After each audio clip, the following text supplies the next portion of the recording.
हारिफोरखौ एसे गाज्रियै रायबाय आरोना बेनि थाखाय आङो निमाहा बियो। बसुमतारी बिथाङा गावहा एक्सपायरि डेट बारनायखाय बिथाङा फाफ मावनोबो गिला मिसा खोथा बुंनोबो गिला। बर' हारिफोरखौ एसे गाज्रि बुंदोंमोन बिनि थाखाय आं निमाहा बियो होननानै बुंदों सासे आइजोआ। बे आइजोआ बहानि नोंथांमोना बिनि डिटेल्सखौबो मिथिजोबखायो जानांगौ बा मिथियाखैबो जानांगौ, नाथाय आंबो मिथिनानै दङ बिनि माखासे डिटेल्सखौ, नाथाय आङो अनलि फर गामिनि नामखौ बावनानै दंसै। दायो नोंथांमोना जाहाथे भिडिअखौ जोबजासिम नाय बिथांजोआ मा बाथ्रा बुंनानै लायामोन आरो मानि खारनाव दिनैनि दिनाव निमाहा बिफैनो गोनां जाखो। बिनि सेकेन्डआव नुदों नोंथांमोना इन्ट्र'आव जिथुनाखि गबिन्द बसुमतारी डिपुटि चिफ बिटिआरनि बिथाङा एक्सपायार डेट थांनायखायनो बिथाङा नंखाय बाथ्राबो बुंनो गिला आरो थगायनायखौबो गिला होननानै बुंनाय। दा बेखौ सोर बुंदों नोंथांमोना जाहाथे भिडिअखौ जोबजासिम नाय अब्लानो निश्चय बुजिनानै लानो हागोन।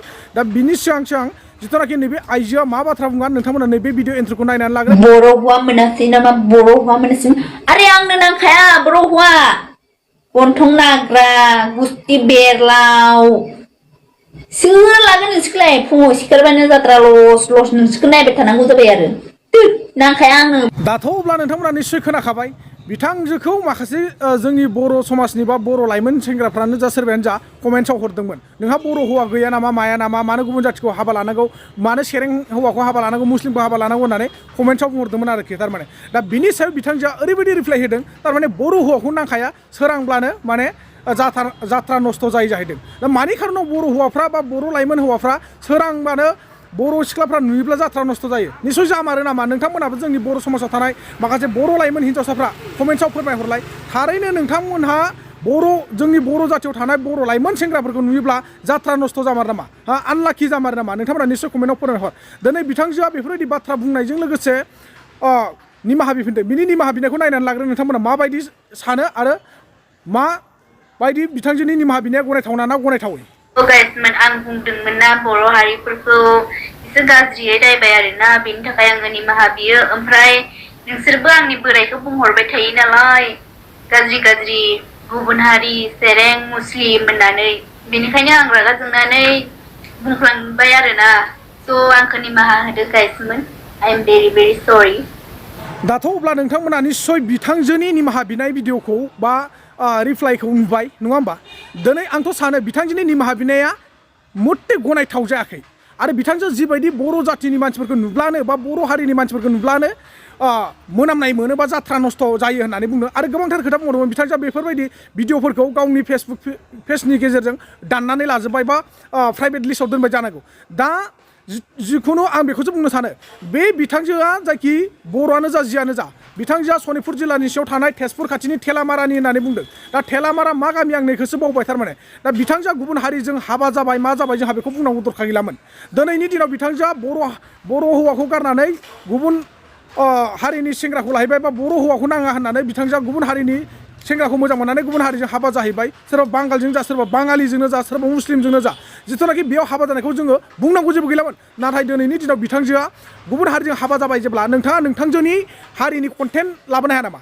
बर'नि सायाव मानो कन्टेन्ट लाबोबाय थायो? बर'नि रावजों मानो कन्टेन्ट लाबोबाय थायो? बर'नि ट्रेडिसनेल जिथुनाखि जोंनि दख'ना बेखौ गानै मानो भिडिअ लाबोबाय थायो?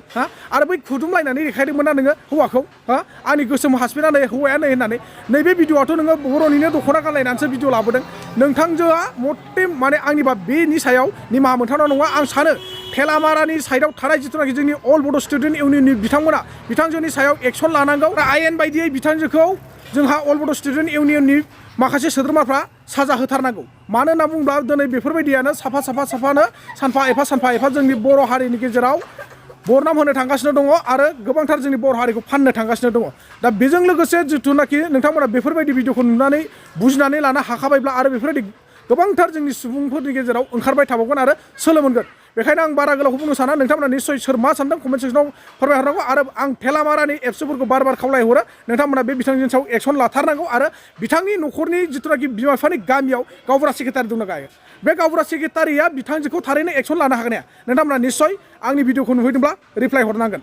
मानो होनना बुङोब्ला बिथांजोखौ मोजाङै निमाहा बिहोनांगौ आरो बिनि निमाहा बिनायाथ' माने मानसिफोरखौ आरो इनसाल्ट खालामनानैसो निमाहा बिनाय बायदि नोंथांमोना मोजाङै नायनानै ला मिथिबायना?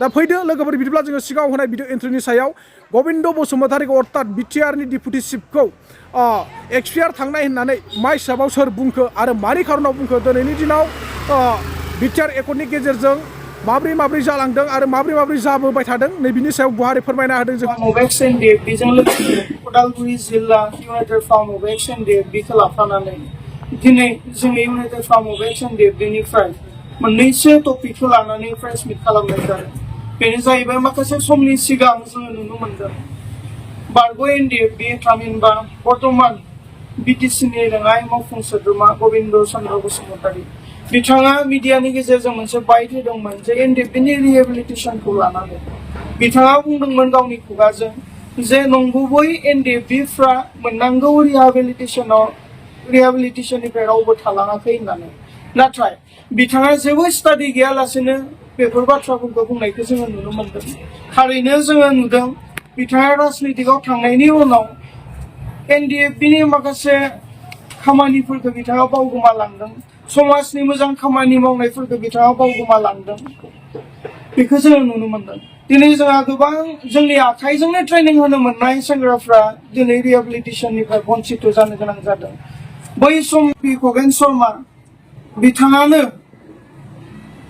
एप्रुभ खालामनानै होनाय माखासे आइडि कार्डफोरा बिथांमोननियाव दङ जे बिथाङा सासे हार्डकोर केडार एनडिएफनि सोद्रोमा होननानै बै समावहा जि आइ कार्डफोरखौ होदोंमोन बे आइ कार्डफोरा जोंनि एनडिएफनि बारग' एनडिएफनि सेंग्राफोरनि आखायाव दङ दिनै बिथांमोना बेबायदि रिहेबिलिटेसनखौ मोननो हायाखै बिनिखाय बेयाव जोंहा बुंनो गोनां बाथ्राया बेनो जे जोंनि हार्डकोर केडार जायफोरा जि समायाव मोजां सोलोंथाइ लानानै साख्रि बाख्रि लानांगौमोन न'खर खुंनांगौमोन बैखिनि समखौनो हारिनि थाखाय